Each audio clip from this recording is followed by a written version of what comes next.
You're listening to the Native Plants Healthy Planet podcast, presented by Pinelands Nursery. Here are your hosts, Fran Kismar and Tom Kinezic.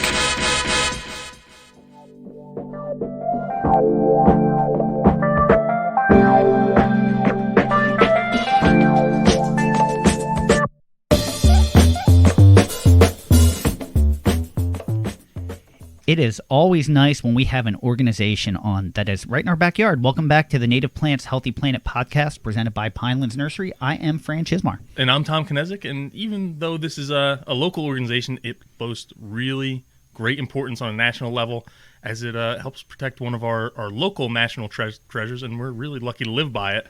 But before we get started, Fran, I don't know how we're going to do this after that lunch. We had a baby shower today for one of our coworkers that's having twins, and I was just saying that the cake pushed me over the edge. I really wanted a nap. I shouldn't have had that last cookie. I was good after the cookies. The cookies, I kind of feel like I was drowning. And I had one arm sticking out of the water, and someone put like a 5-pound weight in it. Yeah, like that. Yeah, just that little bit that just did you in. Yeah, like we're gonna persevere. We'll be okay. We'll make it through. You may have to like snap your fingers and like wake me up, keep my energy flowing. But I thought we'd do a little housekeeping. Yeah. What do you think? Yeah. So we still have not heard back from Care Bear 1122. From your Apple review. You did win a copy of Dr. Enrique Salas' book, The Nature of Nature. Mm-hmm. So please contact us. There's a couple different ways on our website, or you can email us at info@nativeplantshealthyplanet.com. You can call our question and answer line, which is 215-346-6189. We'd love to get you a copy of the book, so please contact us. And I want to thank everyone that's been throwing 5-star reviews our way. We're really excited about that. Keep them coming. We've also gotten great feedback from our Facebook group about the book episode, The Buzz. Yep. That was, now you know what it's called. We didn't even know what it was called till like the day before, but The Buzz. We've gotten great feedback, and we want to review some of the book selections that people have thrown at us. You want to do it on the next episode? Yeah, let's do it on the next episode. Just... We'll keep some consistency. We'll keep the buzz, and then... All right, great. Yeah, this. But thank you. If you have more book suggestions for us, keep throwing them, because the conversation was really great. I was like, I forgot about that book, and we should have mentioned that book. Yeah. It was great. And we even found that there was books that, if you go into like identification guides and just how-to books and those kind of things, we didn't even touch on a lot of that. We might have to do another one where we revisit those kind of books. Things that really help us when we're in the field identifying stuff or figuring out what things are. Yeah. So, on a different topic, it was a very nice surprise today. I mean, we had the baby shower, but I got to see your new baby. Yeah. So he made his first, bigger public appearance. He hasn't really been out much. Wow. He looks great. Yeah. Great faces. He's growing really big. He's very demonstrative with his faces. He has great facial overall expressions. He's like really, really good. He barely cries. It's like he sleeps 9 to 10 hours a night. There's almost no complaints. Oh, that's awesome. It's awesome. Yeah. So fatherhood's treating everyone well? Yeah, it's been... Your wife looked great. Been everyone easy. Looked good. It's he's the kind of kid that makes you think he could have like 6. Oh, you know what? I don't think that's going to be the case. Listen, I have to say, I fell for that trap. And the second one was not like the first one. Yeah. I'm not discouraging you. I'm just saying 2 completely different babies. Yeah. So. Yeah. And that's what I figure will probably have. Even you look at my brother and I, we're 2 completely different people, let alone babies. I will say I stopped at 2. Mm-hmm. That was before 2. I wasn't sure how many I wanted to have. After the second one, I was sure I wanted to have 2. Yep. Yeah. But anyway, getting into today's guests, we alluded to it a little bit, and it's actually part of the namesake of our company is the New Jersey Pinelands, and that's how we got the name Pinelands Nursery. And it really, for those that don't know, a large section of really just New Jersey as a whole, but definitely South Jersey, is something called the New Jersey Pinelands, New Jersey Pine Barrens. And it's really the largest remaining example of that Atlantic coastal pine barren ecosystem. And it stretches across 7 counties in New Jersey. And it's the size of over 1 million acres. And it's all preserved, or I shouldn't say all preserved, but a lot of it is preserved. And So we really probably had these guests on the top of our list, and it's a long overdue episode to have them on. Yes. So I don't want to take too much time away from them. So Ryan and Carlton, why don't you guys introduce yourselves and then tell us a little bit about the organization that you guys work for? Sure. I'm Ryan Rebozo. I'm the Director of Conservation Science at the Pinelands Preservation Alliance. And I'm Carlton Montgomery. I'm the Executive Director at the Pinelands Preservation Alliance. Oh, we couldn't be more pleased to have the two of you on with us today. Thank you so much. And like Tom said, we had been talking. You were one of the first guests we wanted to have on, and we just happened to start the podcast pretty much right at the beginning of COVID-19. Yeah. So it and really on our decision making on our part is there was people we wanted to have come in. There was people that were a little bit further away. We were going to be harder to get them into our studio, and we figured, well, you guys are right down the road. You're someone we definitely want to come here, so we kind of kept pushing it off. Now we're at a point where I don't know when we're going to have people in the studio again. So, and it's a topic that's near and dear to our hearts. Yeah. So, yeah. One of the things. Well, thanks for having us. We're always happy to speak with you. Oh well, thank you, thank you. For our listeners outside of this area or outside of a Pine Barrens area, when one hears the word Barrens, I think it's easy for someone to assume that the area is void of plant diversity. When, in all actuality, it's the exact opposite. What would you say are some of the unique features that would describe or thrive in our New Jersey Pine Barrens? Yeah, you're right, Fran, in saying that, contrary to the name, we really do have an impressive diversity of species in this region. And it really is distinct from other ecoregions in the state, namely that the soil conditions are pretty different. I mean, in some of our upland areas, we have up to 90% sand that makes up our soil, and very nutrient poor on average, and also very acidic. So these are pretty stressful conditions for a lot of species, but certainly the ones that are native to this region thrive here. Another piece to that dynamic too is the fact that it's disturbance-prone system.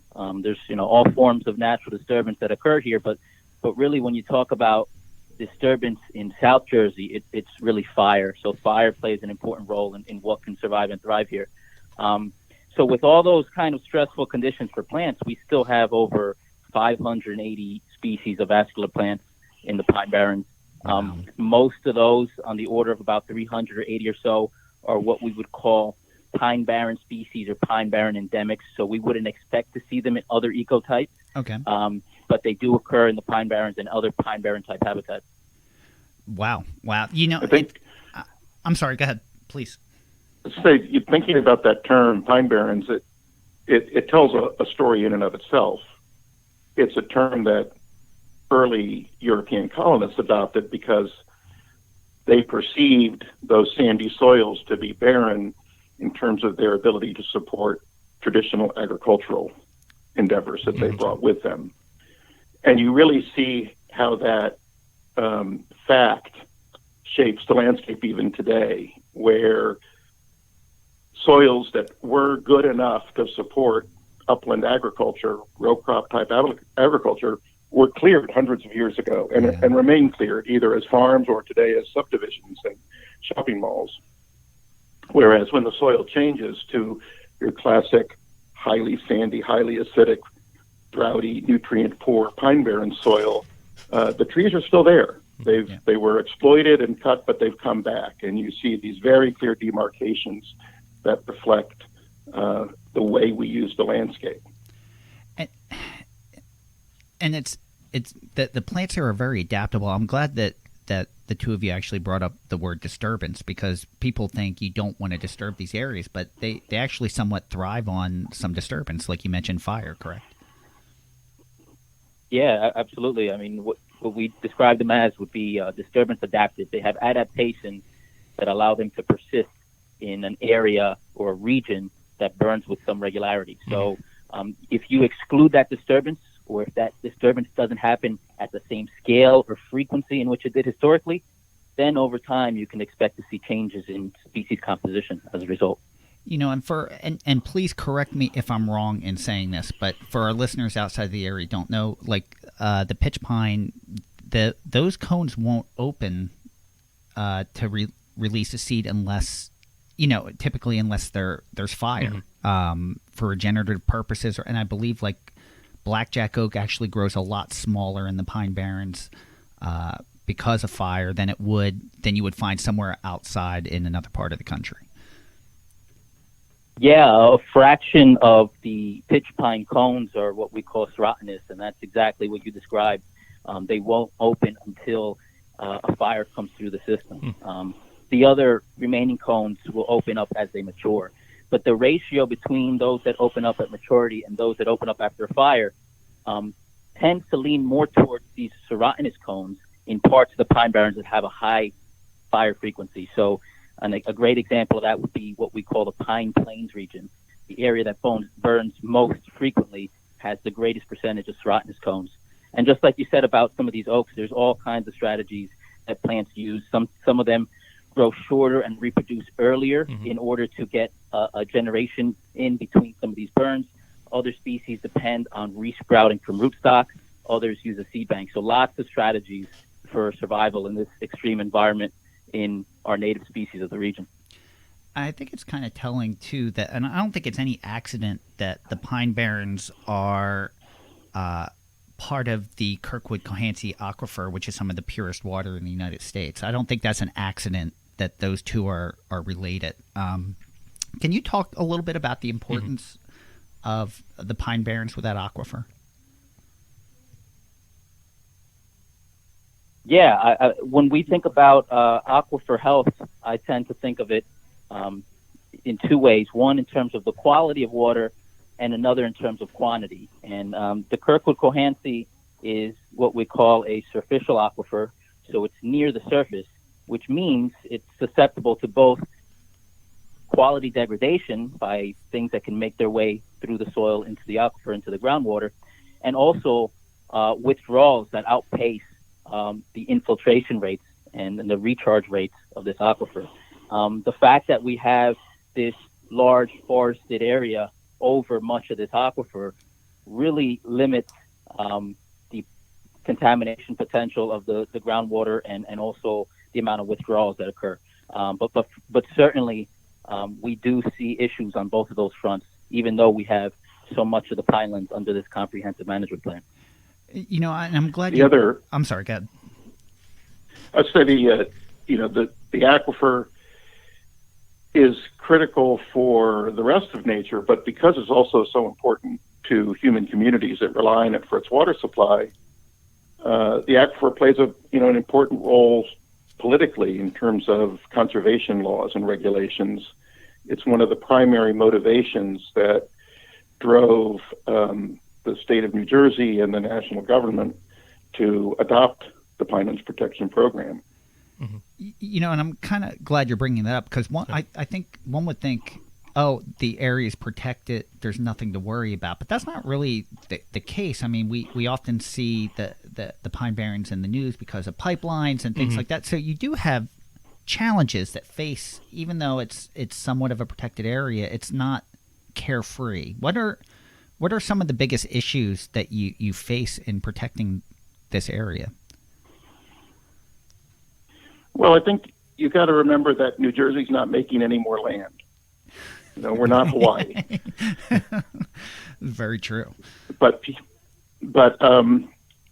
people continue to want to live here, and there is never-ending demand for land to develop.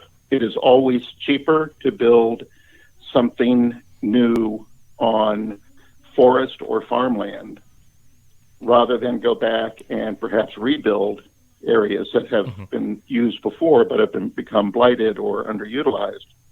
So there's a constant demand by people with economic ambitions of different kinds to alter the rules, to get them enforced differently because of the power that individual developers can bring. And we see that every year with development proposals that do not comply with the Pinelands rules.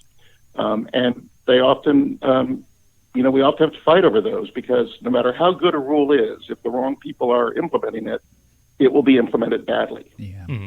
And powerful forces will have opportunities to break those rules. So that's why the Pinelands Preservation Alliance fundamentally exists, to be a watchdog and to try to fight to keep the plan in place, despite the economic pressures that will always exist to manipulate or avoid those rules. And it's something that really hits home for me. Just seeing things that are happening in my own town of Columbus, which is outside the Pine Barrens, but it's interesting you use the term blighted, because that's a term that's come up in our local politics as a reason to build or really develop farmland. And a lot of people wouldn't consider farmland blighted land, but under the terms of our township, they are considering it blighted land in this case. But you think of the Pine Barrens from someone who lives just outside of it, being myself. I don't really know many people who live there. It's not a place where a lot of people live. You see a lot of open space, and unlike my community where you have a lot of people who are there to raise their voice to our local politicians, you don't have that community base in the Pine Barrens. So I guess that's why I see it as important to have a volunteer organization, a nonprofit organization like yourselves that is that voice and can really be a powerful voice in those circles where there might not always be people living there to actually step up and say something. Well, I think it's important to understand what happens in the Pinelands, to recognize that the Pinelands protection laws are written to combine conservation and growth. So within the 1.1 million acres of the Pinelands National Reserve, almost a quarter of the state of New Jersey, about 1/3 of that area is actually designated for growth and development in pre-existing towns like Hamilton that have been around a long time for the Pinelands, and newer suburban areas like you might find in Hamilton Township that had not been developed before. So the plan is supposed to allow so much development as is compatible with preserving the aquifer and really big forest and wetland areas that can provide successful habitat for our native plants and wildlife. So it really is a plan that it aims to reconcile human uses with natural resources, rather than to create, say, one huge national park, which would not have been feasible in this case. That's pretty interesting. I guess, what are some other challenges that you guys face more on a day-to-day basis? Ryan, why don't you talk a little bit about stewardship and caring for public lands? Yeah, quite a bit of what we've been working on recently has been focused on stewarding open space and public lands, finding areas where an organization like ourselves can both suggest priority sites for work to be done, but also then provide the person power and equipment needed to get it done. So we've done this on a couple different levels. These could be rare plant occurrences that are priorities for the state that we can help monitor and then implement any habitat management that is needed. So we've already begun to do this with a couple of the state's priority species that exist in the Pinelands. Nice. But we also do this in critical habitats that have been impacted by anthropogenic or human disturbances, and more specifically, off-road vehicle use. So we've identified areas in state forests that have benefited by blocking access to what would otherwise have been wetland areas or stream corridors, and allowing these areas to naturally revegetate and documenting those changes over time. I think there's probably a decent group of population that kind of feels that the Pine Barrens is their personal dirt bike tracks. It was nice to see. Sure. There was a post that you had where I guess I don't know if it was Fish and Wildlife or the cops that had impounded a fair amount of quads and bikes that were illegally riding. It was like a good number. I think it was like 13. It was a month or two ago now. Right. It was probably about like you said, about a dozen or 13 vehicles from what I remember. Yeah, and I actually had an interesting conversation about that bust, I guess you'd call it, with a Fish and Wildlife agent, I think a day or two after the news story came out, and a guy from our community here, doesn't live in Columbus, but right around here, and he was basically saying, he's like, people, they don't understand that where they're riding near, like, all these rare and endangered species. They don't even know that they're there, and they complain, oh, we don't have any other places to go, but they need to respect the things that are already there that we don't have much left of. Yeah. So it was enlightening to see that he was thinking the same way I was. You know, and I think it's easy for one to... I'm sorry, go ahead, Ryan. I apologize. I was just going to say, following up on what you were saying there, Tom, that's always the biggest thing is the education component. Mm-hmm. I mean, I think what you said is absolutely right. Just in the case of a lot of people that come to visit the area, just aren't aware of the resource, and then certainly, even less so are aware of the rare species or critical habitat. So any opportunity we get to kind of advance that education is big, and that's a perfect example you just gave. And I think a lot of the people coming in that are doing that are not from an area. All right, so I grew up in Levittown, Pennsylvania, which is such a large suburb, it might as well be a city. I didn't know too many people that had dirt bikes, but anyone that did, and you'd ask them, where do you ride this? Because you can't ride it. There was no, everything was cement there. Yeah. They're like, oh, we go over the Pine Barrens, and that's where we go. So they're going to an area they know nothing about. They never had to take part of stewardship because it's not part of their culture. So it's easy to see them not understanding because they didn't grow up with any of that. Like, it took me a while to understand that growing up in an area that I grew up in, because it was definitely more urban. So and I think one of the things that comes with that is that lack of understanding is, I'm trying to think of the right way to say this. You get a lot of litter from that group as well. Yes. There's a lot of leftover plastic, or I know just from walking around in Pine Barrens myself, some of the crazy things. It was an episode or two ago, I was talking about how I found a beach chair in the middle of the woods. Yeah. And just trees growing all around it. I don't even know how it got there. That, I just imagine that has to be a big issue with in the Pine Barrens as well. Yeah, we've been talking about single source plastic a lot. Is single, like, and what we talked about it with the National Aquarium, and then we saw that New York State, their Supreme Court upheld the ban of single-use plastic bags. Is something like that a huge issue in the Pine Barrens? I think that's an issue at this point statewide. I mean, plastic is kind of ubiquitous to where people are using or recreating. Certainly in areas where there are a lot of people visiting the Pinelands, you do get more plastic. A big concern down the road is as this stuff starts to break down and you start getting microplastics in the water. And we have some organizations in the state that have been doing some work on that and coming up with some, concerning numbers in terms of the amount of microplastics we have in some of our streams and rivers in the state. I think at this point, this is certainly a statewide concern. And Ryan, I just want to circle back. You mentioned stewardship. I think it's easy to forget, like, just because something's preserved doesn't mean that it doesn't need to be looked after. It still needs stewardship. You can't say, oh, we preserved this, we'll leave it alone, it will be okay. That land still has to be cared for and looked after. What are some of the strategies or key strategies of PPA going forward with the Pine Barrens with that in mind? The big one is oh, go ahead, Carlton. No, you go ahead. I was going to say, the big one is trying to work with the state on state parks and forests. Part of it is, like I mentioned earlier, identifying areas where we think, we can contribute and do some good work. Another strategy is working with them on areas that they prioritize. So that could be like on the rare species side of things.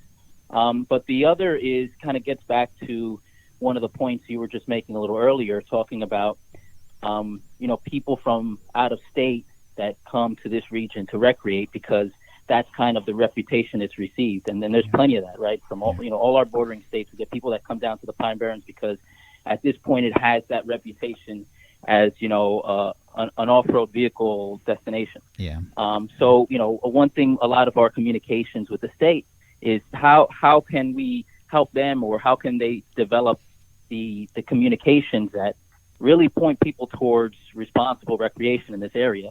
Because there's, as you alluded to, people come in and they don't necessarily know about the area, and they think it's everything's fair game. And, we have a lot of areas we're trying to protect. So how do you best communicate, responsible motorized access? And that's been something we've been trying to work with the state on for some time now. And it's a large area to police. I'm sure it's almost impossible to to keep an open eye on that type of activity or recreation.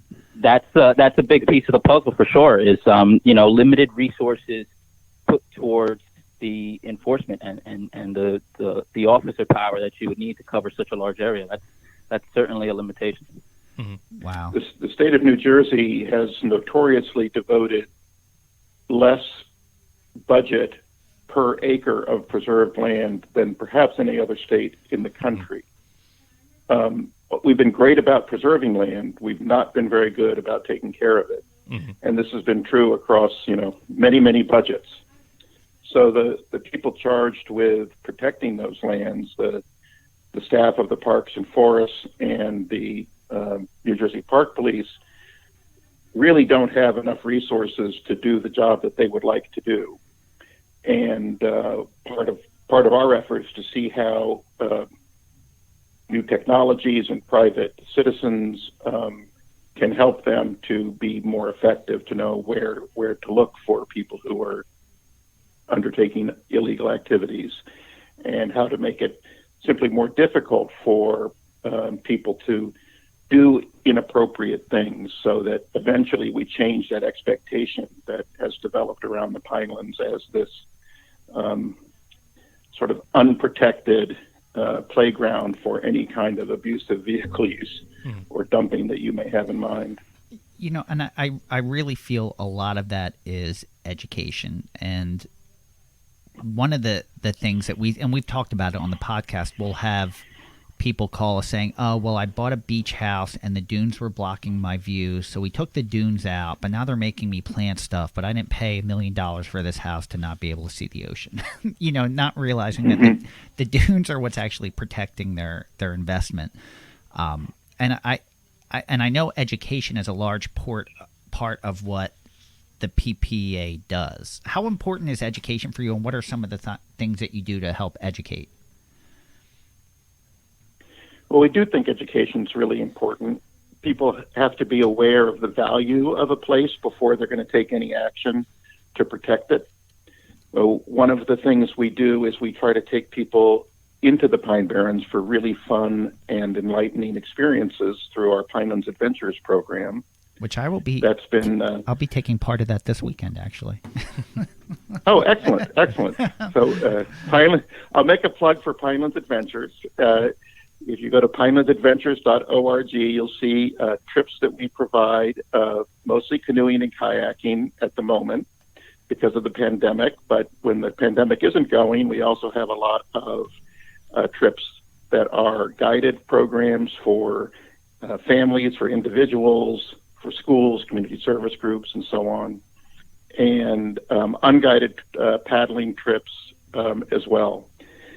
And, the Pine Barrens is just an astonishing place if you haven't been into it before and you have an image of New Jersey as this highly industrialized and suburbanized state.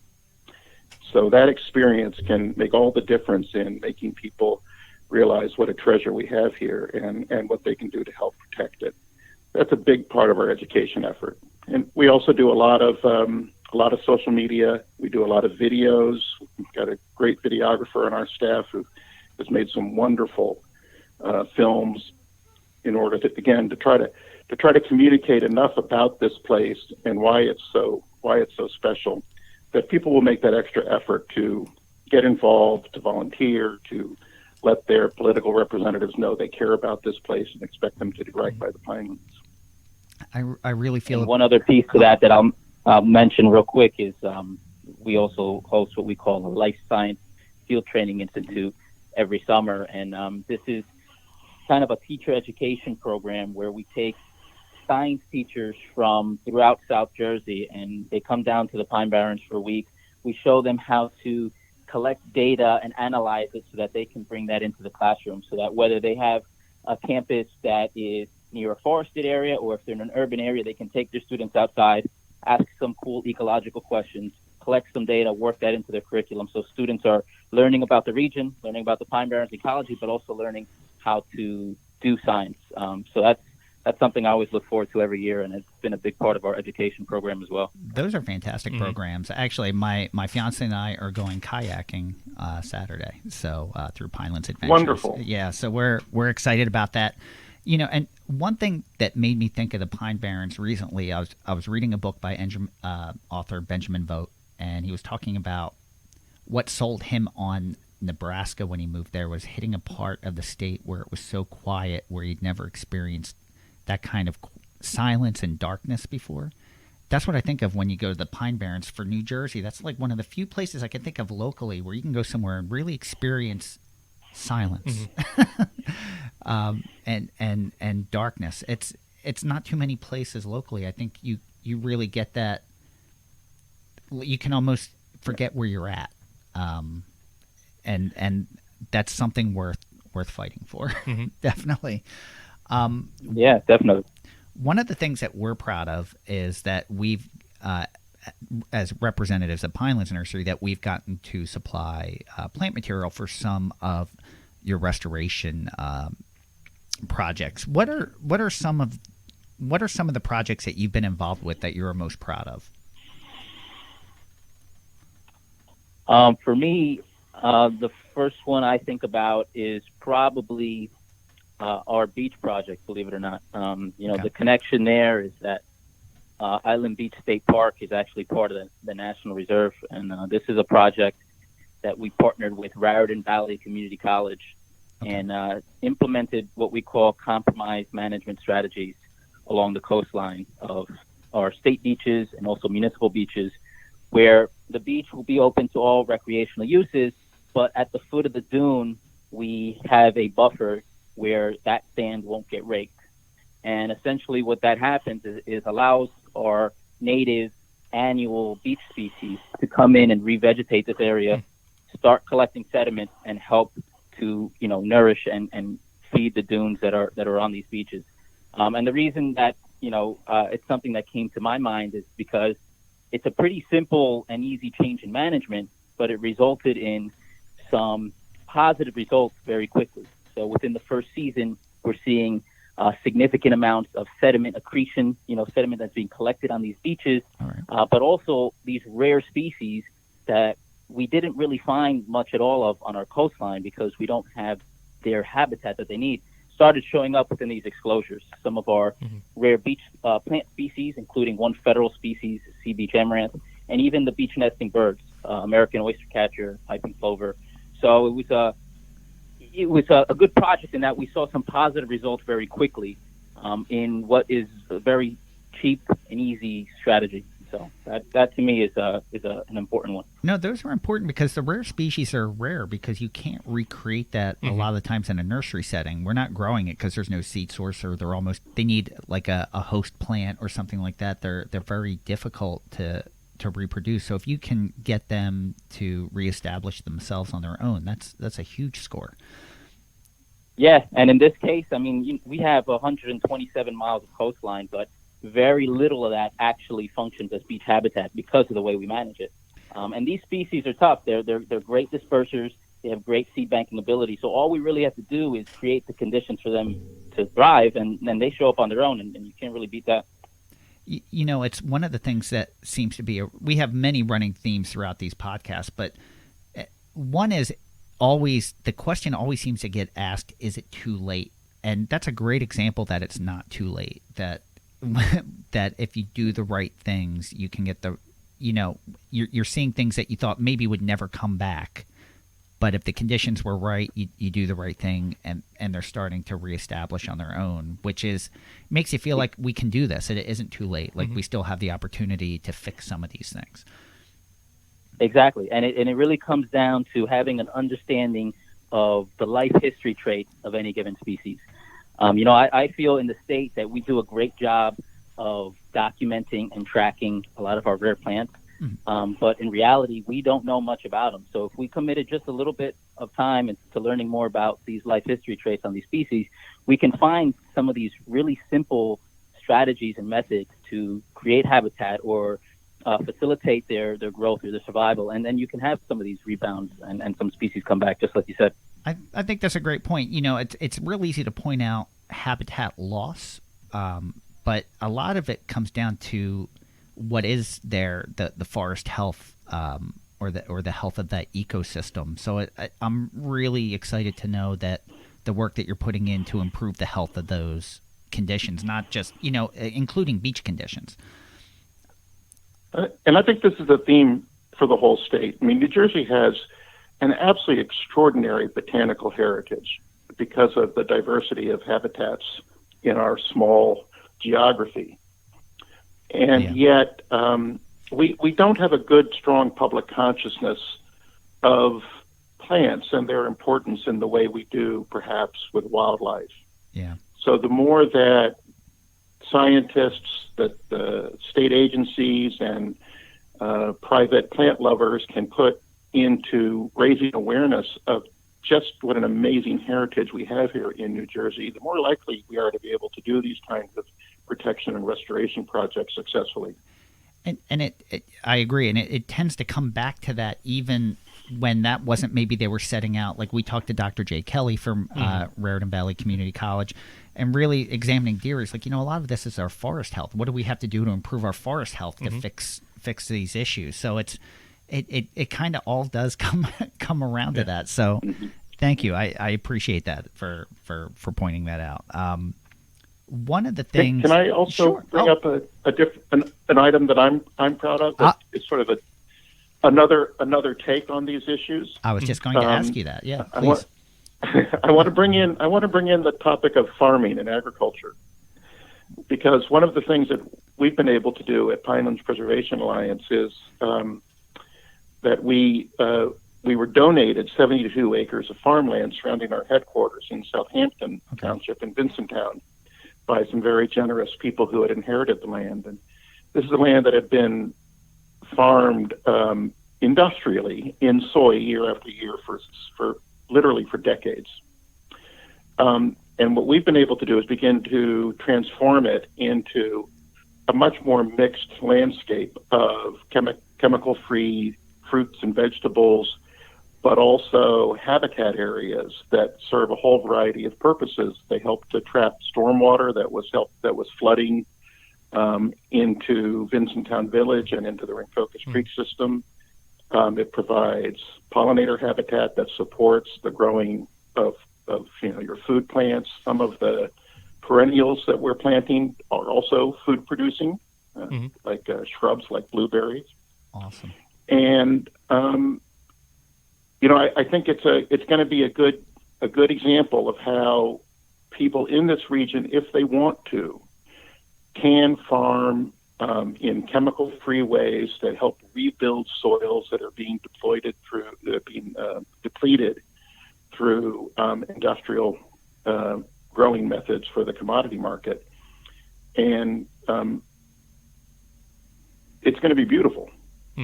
It's also going to be, it's going to be a really diverse place, diverse habitats of non-native food crops, native food crops, and other native plants that help to sustain the soils, trap stormwater, and really even support the growing of food by providing pollinator habitat. This has actually come up on the podcast before when we had Dr. Enrique Sala on. I can't remember the name of the farm in England. I don't. But we have listeners that will be extremely interested in this. This is a topic that gets talked about in our Facebook group as well. Is there more information on your website that our listeners could go to learn more about that? Yes, there is. We do have a page on the website now. The website is pinelandsalliance.org, and the farm is called Ring-Focus Creek Farm. It is a program or an initiative of Pinelands Preservation Alliance.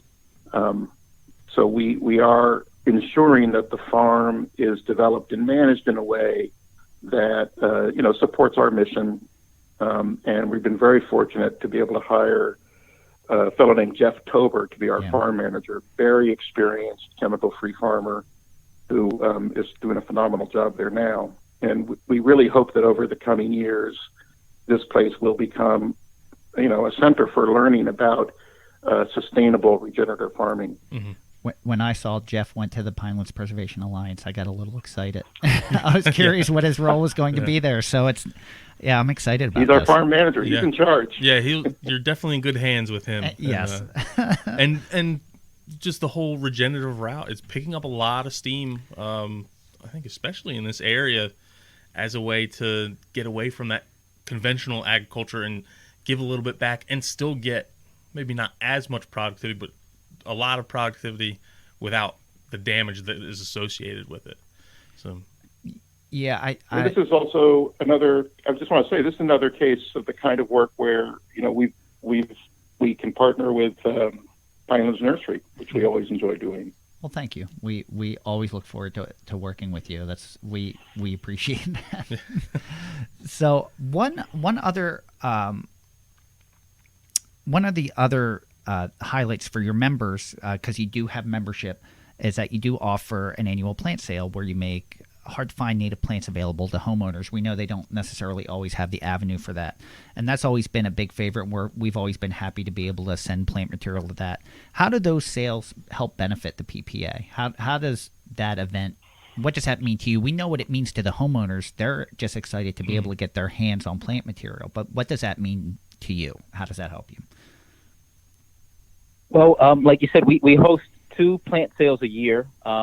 We started out initially with just a spring plant sale, which we have usually sometime around Earth Day. And then the past few years, we've expanded to also offer a fall plant sale because, we know it's a good time to plant as well. And a lot of our members were enthusiastic about getting some plants for their properties in the fall. So for us, initially, it was a way to present people native options for their properties. We often hear still that people might want to plant natives, but there's limited options, and I think that argument is less and less true. I see lots of native plants available, so we want to make sure people are aware of that and have access to them. So that's another form of education. The benefits of using natives, some of the native species you can plant and give them a way to access them. So it's been really successful in that sense, and also as a small fundraiser for us as well for the past few years. So I think it's been useful for us kind of on both fronts. Yeah, and some of these members live in the Pine Barrens and use those native plants to help restore their properties, which is a win-win also. They do, and we make sure we call it a South Jersey native plant sale, and we'll list each species, whether it's a Pine Barren species, a South Jersey species, or both. So even some of our members that might be living outside of the Pine Barrens, you have some natives that'll fit your region as well. So nice. That's part of the education too. Is we tell them what region it's native to, the conditions in which the plant grows. Oftentimes we'll include information on other species that it can host some insects, or if it's a beneficial food crop for some birds. Some of those interactions that are important to homeowners as well. Very nice. Mm-hmm. Carlton, did you have something to add to that? Well, I just want to say that I think the plant sale and the way we maintain our headquarters, creating Pinelands Adventures, creating the farm, a lot of these things are about building a community of people who feel that this is an important place. And these are different ways that people can start to connect with the work we do and the ultimate mission of ensuring the Pine Barrens survives into the future, benefit everybody, and for the inherent value of the plants and wildlife that live there. I totally. I mean, the mission of PPA to me is very clear and precise, and really is the one thing I think that kind of keeps everyone together for and rallying around it, which is it's wonderful to be a part of. It's wonderful to see that community that it kind of creates around it because of some of these events. Yeah. One of the things that, just to go off topic, not really off topic, but it's funny when I talk to people that aren't from the area and they hear the New Jersey Pine Barrens, the first thing they think of is the Jersey Devil. Yeah. Which is folklore, and that tends to be a common misconception of the Pine Barrens. So there are other things that people misperceive, or there's other common misconceptions of the Pine Barrens for maybe people that don't know the area. I think a common misconception is something you I think mentioned a little earlier, is that when people hear or learn that it's a national reserve, they assume one of two things: either that it's completely barren, as in there's no development, and we certainly know that's not the case. We have plenty of communities here, or they think it's completely protected, and we know that that's not the case either. We talked about some of the issues we face or try to address in the region. So even though it has this real robust comprehensive management plan, it's not to say that there aren't issues that we feel can be addressed and can better protect the region. So I think those are two things that come to mind for me. Anything? And I'll give an example of that. I was just going to an example that comes to mind when we're talking about protecting the region. And since we're talking about plants, are the rare plants of the Pinelands. The way the rules are written, the only species that get protections in the Pinelands region are those that are state endangered, or those that fall into a specific list of rare plants that were written for the region in the 70s. And there's a couple problems with that. As written, we still have over 30 plus rare species in the state that are offered no protections, even though they occur in the Pinelands region. And, to be honest, in that list that was created in the 70s, there's probably some species in there that aren't as rare as they thought they were back in the 70s. Mm-hmm. So it goes both ways. There are some species that should be protected that aren't, and some that are given protections now that maybe aren't warranted. So, periodic review of some of these rules and regulations are also needed to use the best information we have available. And the acreage that's involved is a lot for any one person to really, or organization to go through and catalog. Like, I would imagine there could be things that are there that you don't know just because you haven't found it yet. I would imagine. Oh, absolutely. Mm-hmm. And that's the case for some of our rare species in the state. There's a whole category of rare plants that we consider state historic. And that's essentially where the state doesn't want to consider them extirpated or locally extinct, but they don't know of any current occurrences.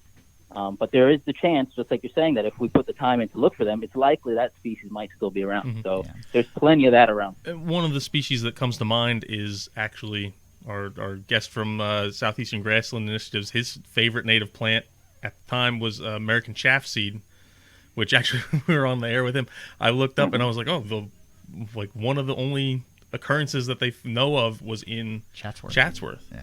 And then when you look at the map, they said this is all potential area for it, and it was a ring further than Chatsworth. And I think it was funny because right when we had that, I hadn't heard of that plant up until he'd mentioned it.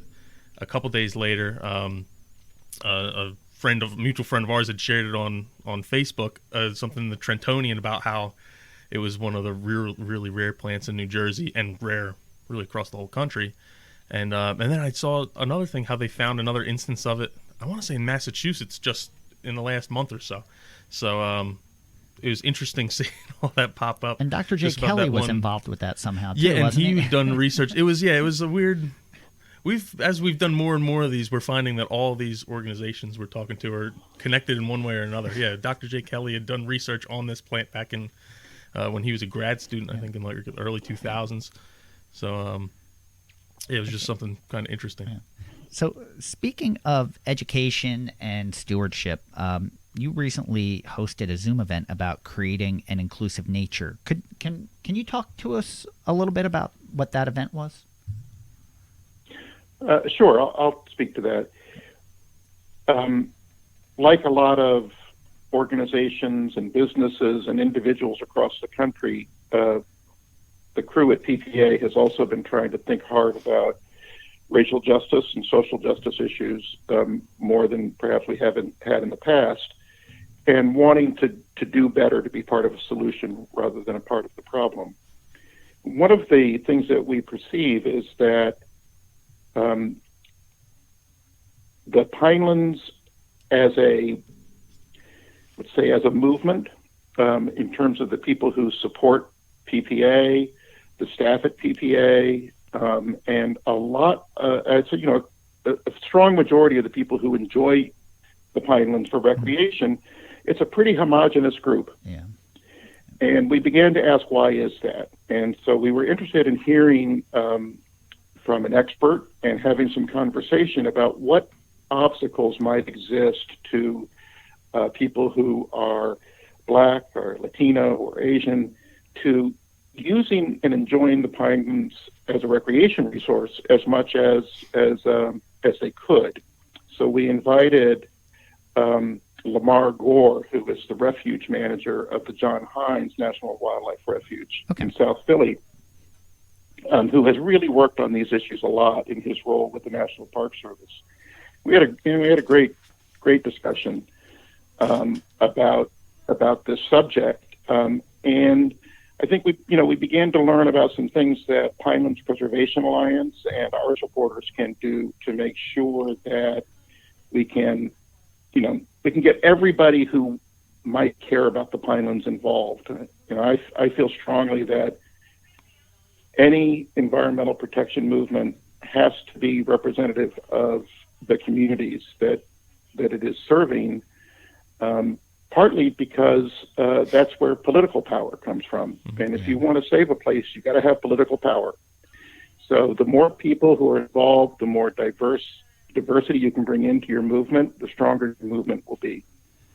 And that's what we were trying to do.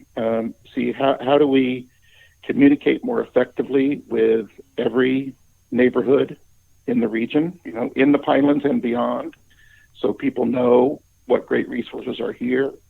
How do we provide guided trips for people who are not yet comfortable exploring in the woods on their own? How do we advertise in a way that makes clear you can be comfortable here, even if you maybe didn't think you could be? Yeah. That's what we're trying to accomplish there. I think the best first step was just talking about it and bringing light to it, which I think was fantastic.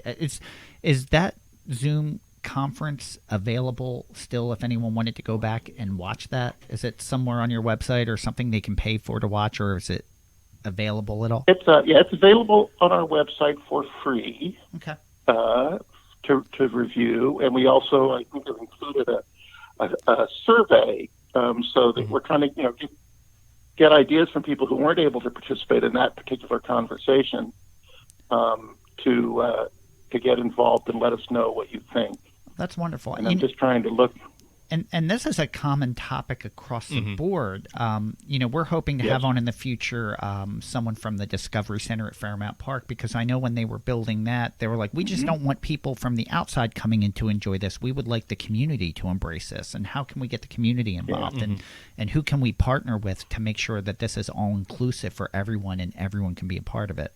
And that's something we would love to discuss. Yeah, and it's we talked about it with Kathy Salisbury as well. It's there's a missing piece to enjoying the outdoors, and it wasn't always that way. We first got to identify how it became that way, and then how we can make it inclusive again. Yeah. And so we were really glad to see that you guys were doing it. It's something we want to talk about as well, because if you aren't talking about it, nothing's going to happen. Exactly. And we're definitely not experts, but we want to talk about it. Yeah. Yep. We want to talk about it. Can I ask both of you, starting with Carlton, just how your paths led to the Pinelands Preservation Alliance, how you ended up? I always love hearing how people ended up that always seemed like a great fit for their jobs, how you got there.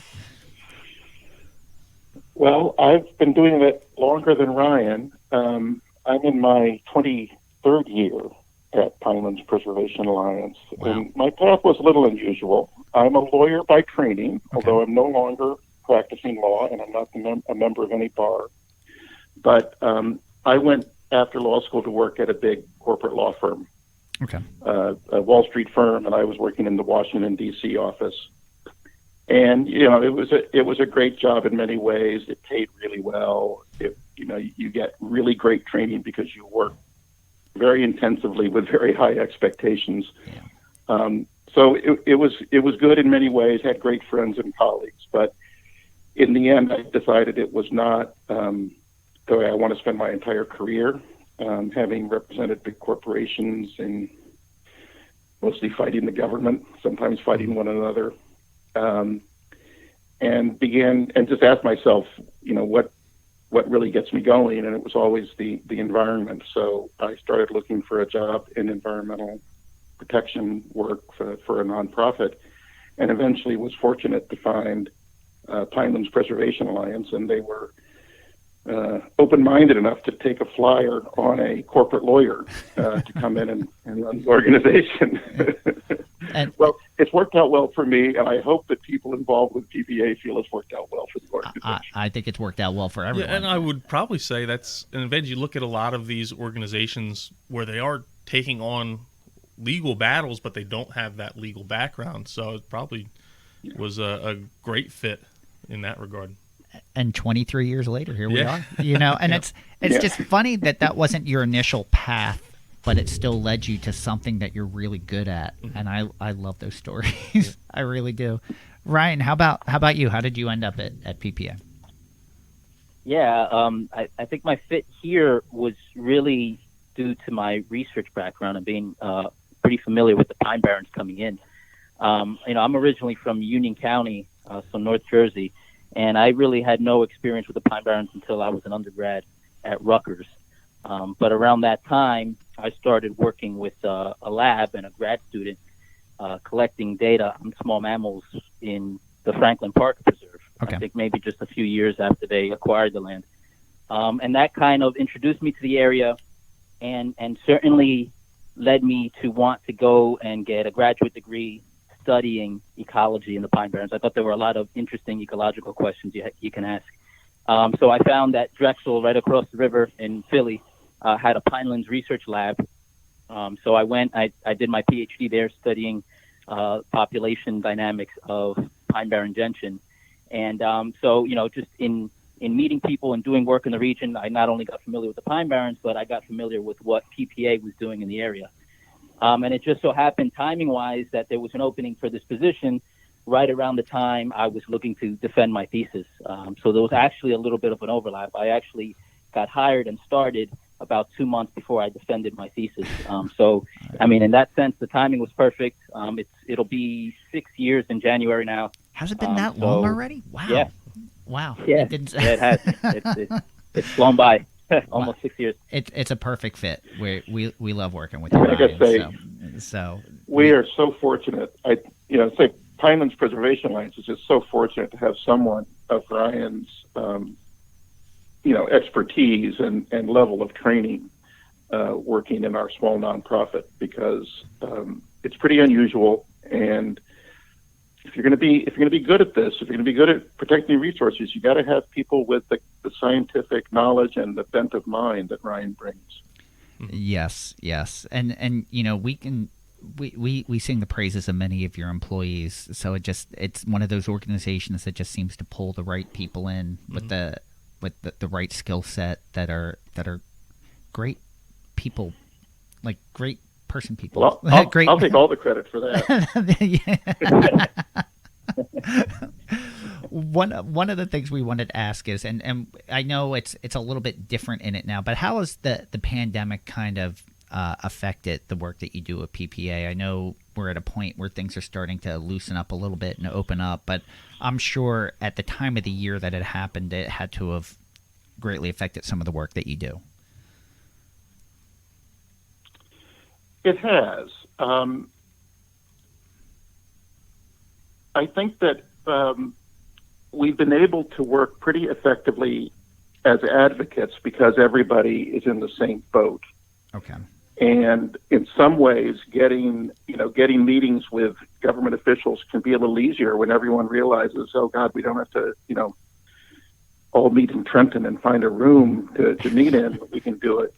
We can do it using video conferencing. Yeah. In those ways, I think it's been okay. People have adjusted pretty well.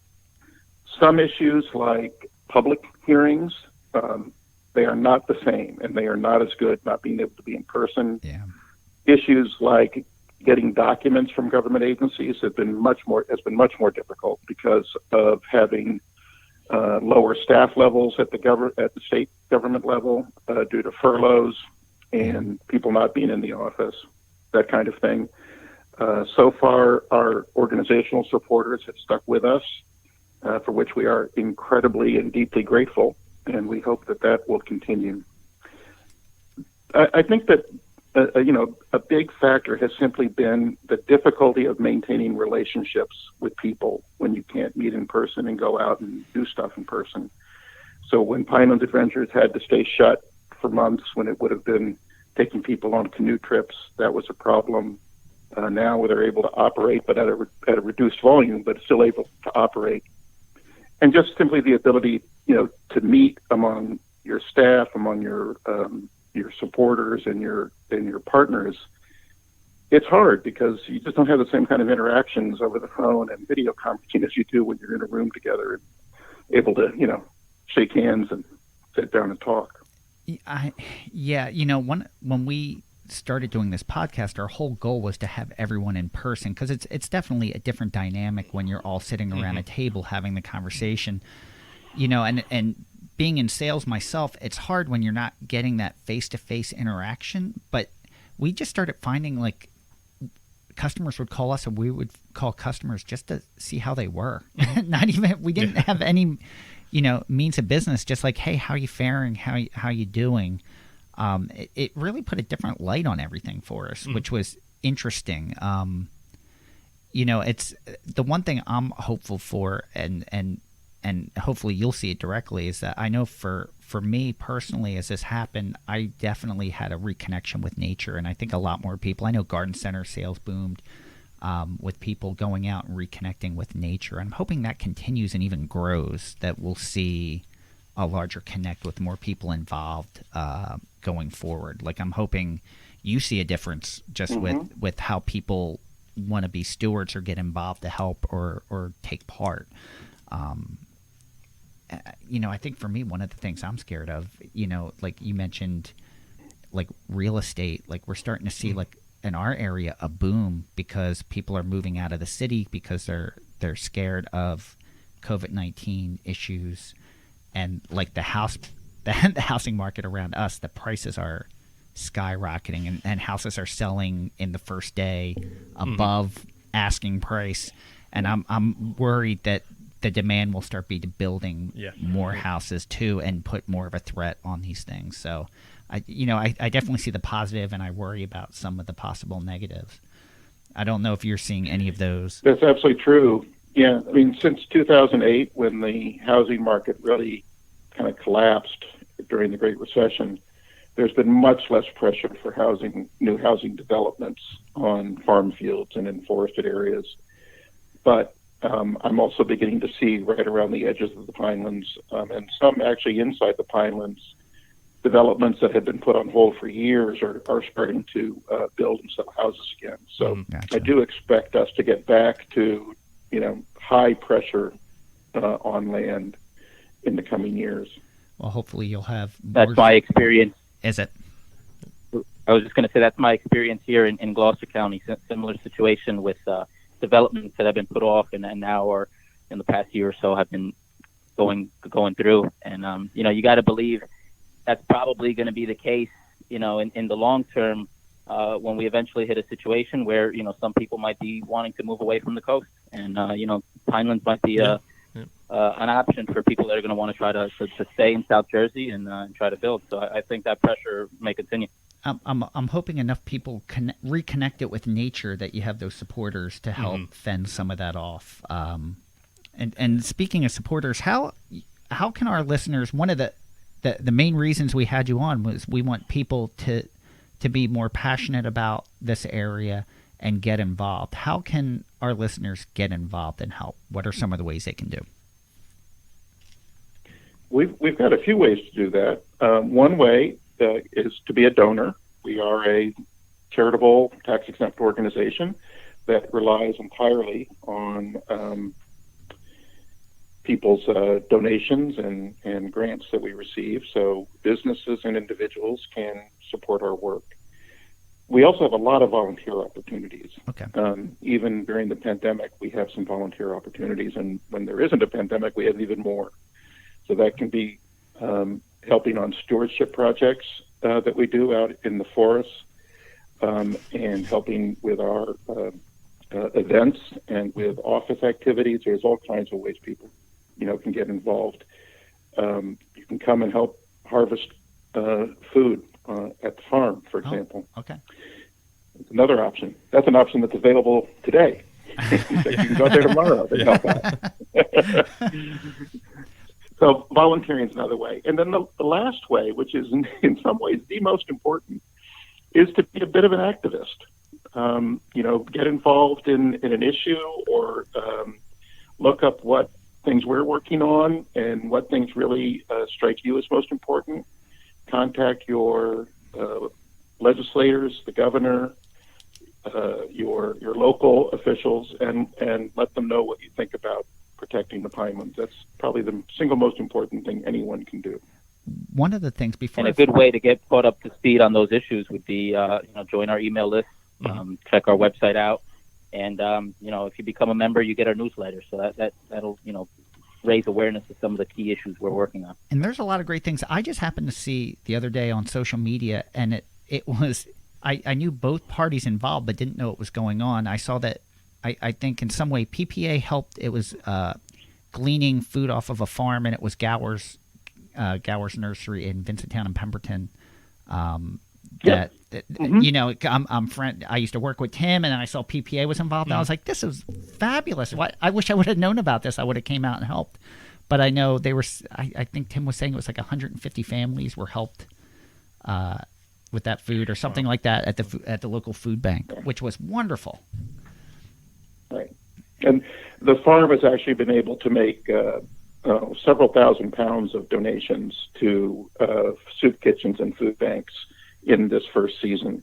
Wow. So that's been a really, really nice community connection also, especially during the pandemic when the demand by families that were really in need of food has grown a great deal for the organizations that are out there helping those families.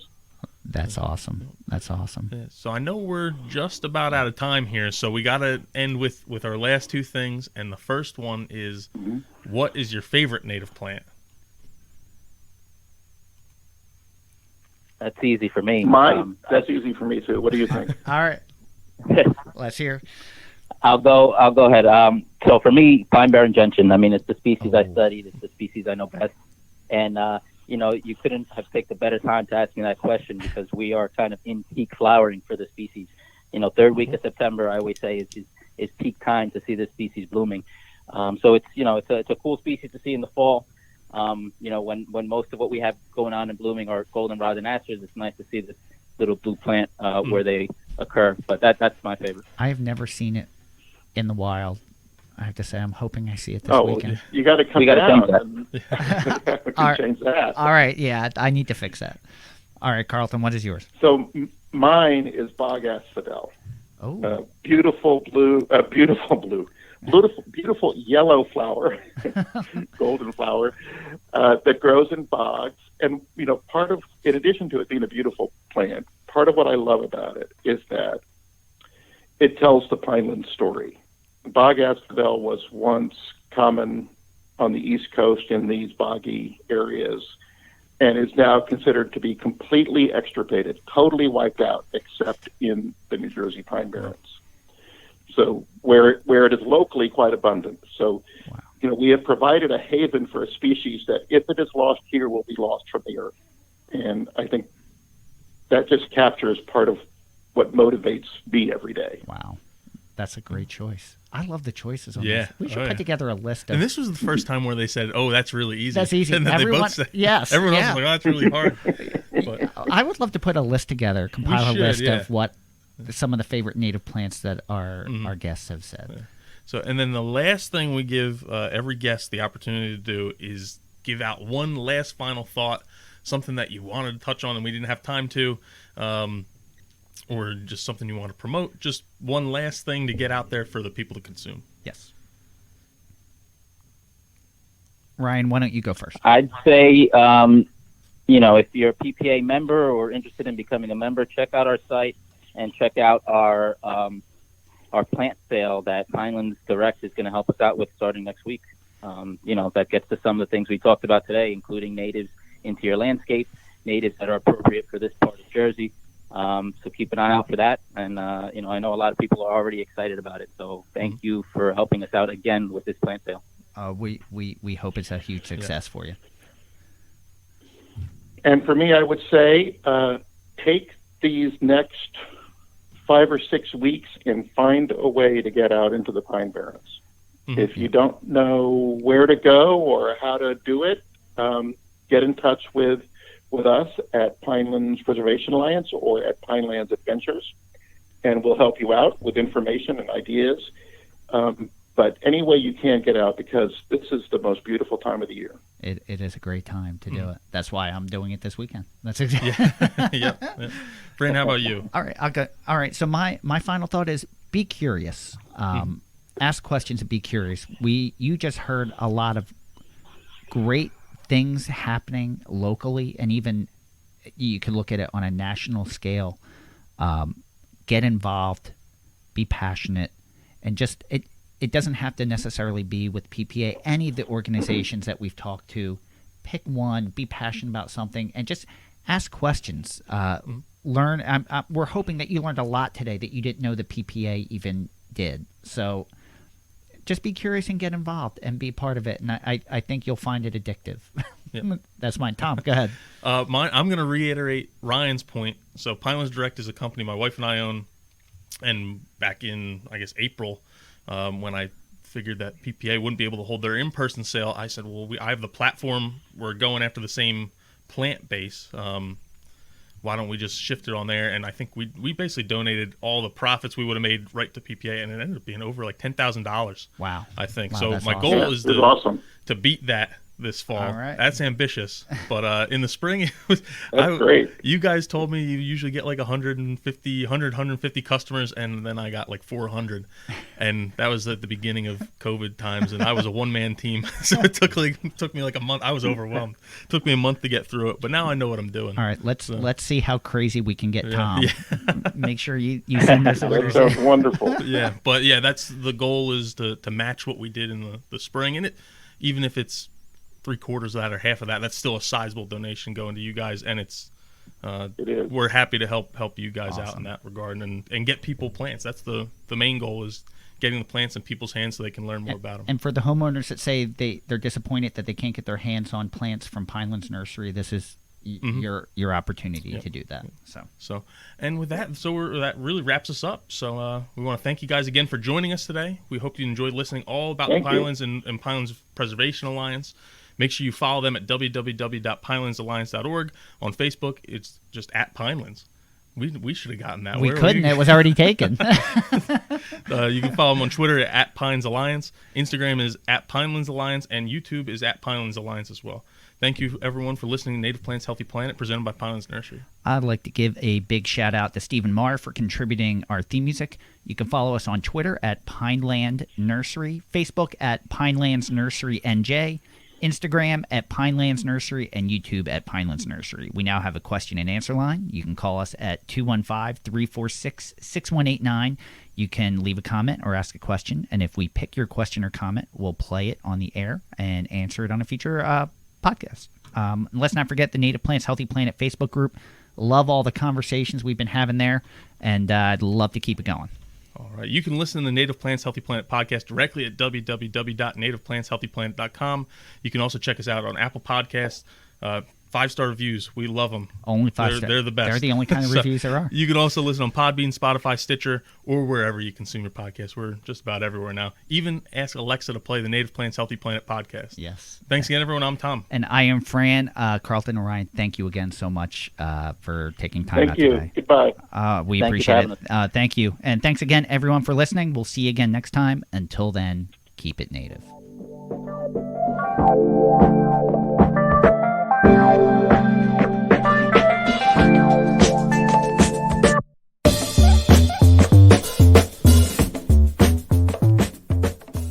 Thank you for listening to the Native Plants Healthy Planet podcast, presented by Pinelands Nursery. Remember to like, share, follow, and comment.